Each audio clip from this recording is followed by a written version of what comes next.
We're back here at Sonoma Raceway with Lightspeed Track Events, and I'm tracking my 1991 Acura NA1 NSX for the second time this year. My first track event of the year was at Thunderhill East, and I had a blast driving this car and competing in the Lightspeed time trial, where I was able to take home a third place finish with a 2:04 flat. Just over 2 seconds off of my best time in the Integra Type S, which of course is a 23-year-old newer car with more power, better tires, better suspension, and just modern technology. So at Sonoma, my best time with the Integra is a 1:49 flat. So my goal today is to see if I can do maybe a 1:51 or a 1:52, 2 to 3 seconds off my Integra time. This car's setup is more mild in terms of the tires. We're running Continental ExtremeContact Force, but we have a host of other mods listed in the video description, including Sakebomb Garage, Öhlins Grand Touring spec coilovers, very comfort-focused damping and spring rates. We also have their AP Racing brakes. We have JDM short gears with a Type R final drive and LSD, and we have S2000 ABS. So can this mildly modified NA1 actually do a decent time here? Let's find out.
First session, not too bad. Did a 153.8. I think that sets me up nicely for a 152 in the next session. The car doesn't feel as good at Sonoma as it did at Thunderhill. And two reasons for that. One, Sonoma is a little bit more technical and has some lower speed corners where I think this car struggles a bit compared to Thunderhill East, which is a very high-speed track. The heavy manual steering is really getting to me here. Also, the relative lack of front grip is quite apparent in some of the low to mid-speed corners, just getting a good amount of understeer. And then secondly, my brake pedal is vibrating like crazy, and so is my steering wheel under heavy braking. Not sure what that's caused by. Maybe I have some pad deposits.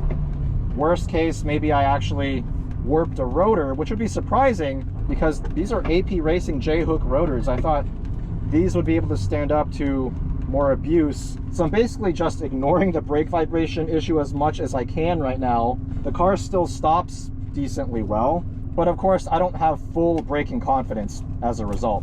But still, 153.8 in the first session, not too bad. Let's see if I can shave one more second. I'll be happy with a high 52 today.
Wow, okay, what an intense run group. Advanced today is insane. There are multiple Radicals, a Rush SR, multiple GT3 RSs, so many fast cars out there.